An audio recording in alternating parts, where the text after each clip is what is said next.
Al terminar la Primera Guerra Mundial, se formó una revolución socialdemócrata. Alemania dejaría de ser el Imperio Alemán y comenzaría a ser la República de Weimar en 1918 y 1919. El Tratado de Versalles se convertiría en la principal causa del conflicto.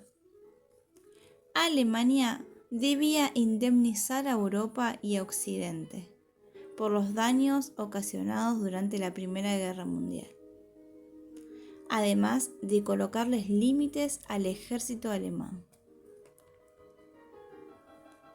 Parker decía que la economía era un desafío para cualquier gobierno, pero más aún si era una república nueva y poco respetada, porque había dejado de ser el gran imperio alemán que hasta antes de la Primera Guerra Mundial superaba a Gran Bretaña.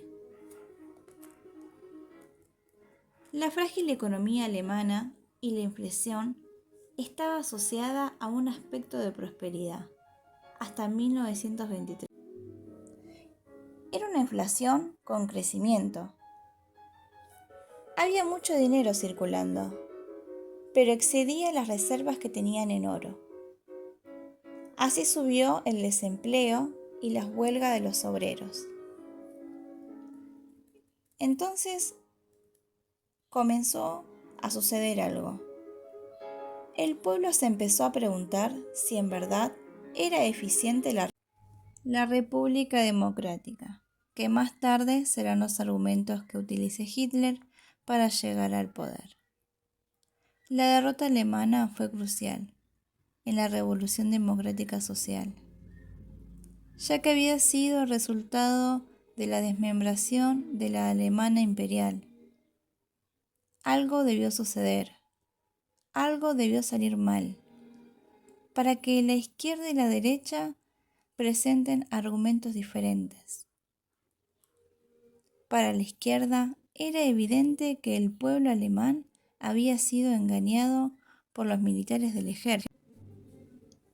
ejército y por personas de las altas clases sociales, el no haber sido lo suficientemente revolucionario y no haber destruido las clases sociales, media y alta. En cambio, los fundadores de la República Democrática seguirían siendo pactada entre ellos. Fue una revolución política y no de clases como debería haber sido para la izquierda. Todo seguiría estando dentro del capitalismo. En cambio, para la derecha tiene otro argumento. El ejército no había sido derrotado. La revolución generó la derrota y no al revés. Para la derecha, los responsables habían sido los del Tratado de Versalles y los que habían firmado en el tratado. También quienes habían estado de acuerdo en pagar las indemnizaciones eran todos unos traidores. Los extranjeros eran los responsables. La derecha y la izquierda estaban en contra de la República Democrática.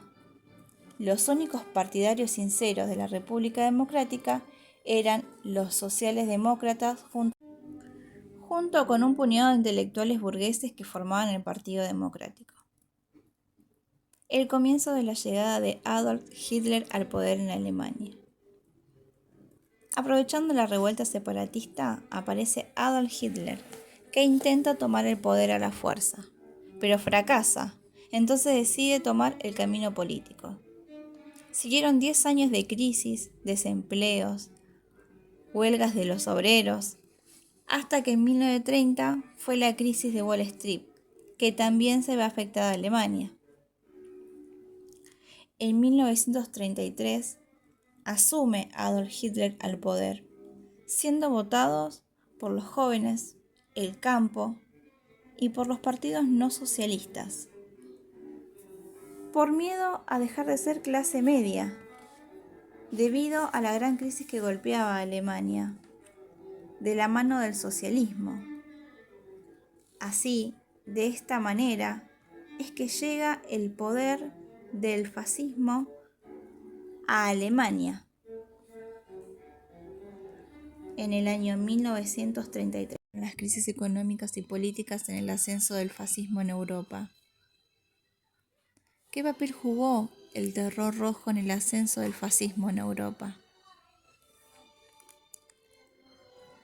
El comunismo fue fundado por Lenin, llamado el terror rojo, y puesto en práctica en el año 1917 en Rusia, al término de la Primera Guerra Mundial.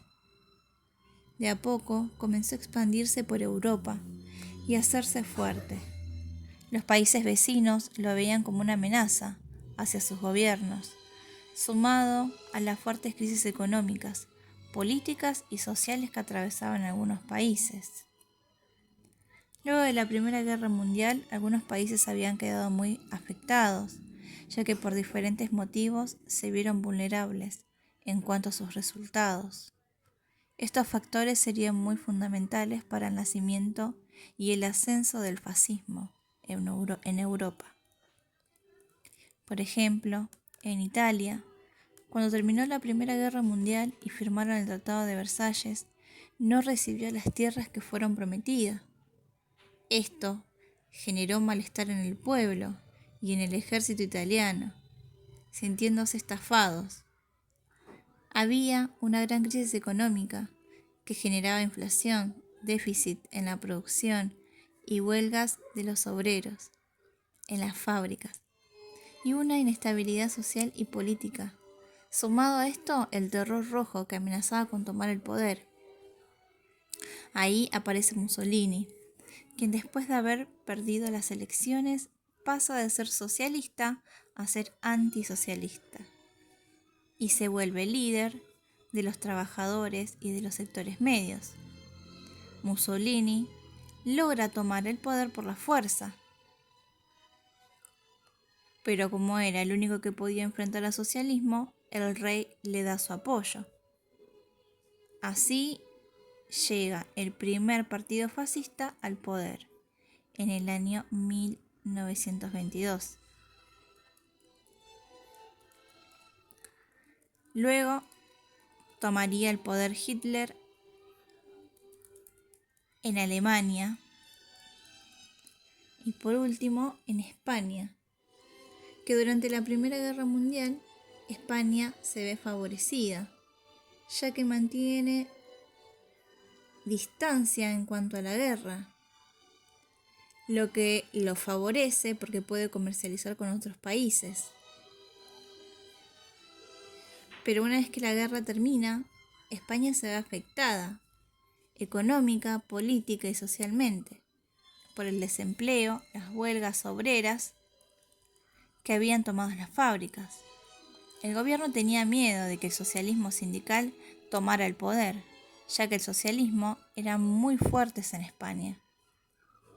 En Cataluña utilizó la represión contra los trabajadores. Las clases altas piden que la represión sea utilizada en todo el país para tener un gobierno fuerte. Ahí aparece Primo de Rivera, un general del ejército español que tenía una figura fuerte dentro del ejército.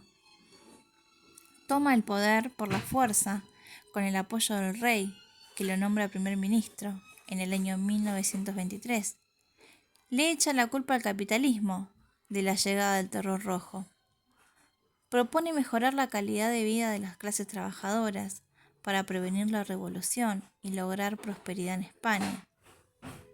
En 1926 se pone en contra del ejército por recortes y de las clases altas.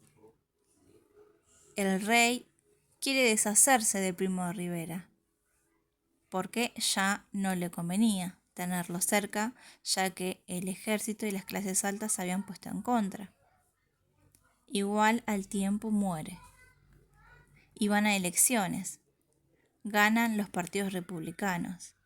Pero desde el año 1931 hasta el año 1936 pasarían varios gobiernos de derecha y de izquierda, hasta que llega Franco al poder. Las clases altas anticomunistas se alían con el ejército, pero aparece Franco y Mora, Los separan para evitar la revolución, pero Franco en Marruecos en 1936 inicia la revolución. Quieren llegar a un acuerdo mediante el diálogo, para no llegar a una guerra civil, pero como no consiguen respuestas de parte de Franco, deciden hacer la guerra civil española con los republicanos. Termina la guerra civil en 1939, triunfando Franco hasta 1975, que muere. A Franco lo apoya Alemania, Italia y a los republicanos Gran Bretaña, Francia y la Unión Soviética. La guerra civil es utilizada de prueba para la Segunda Guerra Mundial. Por este motivo, España no entra en la Segunda Guerra Mundial, ya que quedó devastada de la guerra civil. Esto sería la asunción del fascismo en Europa.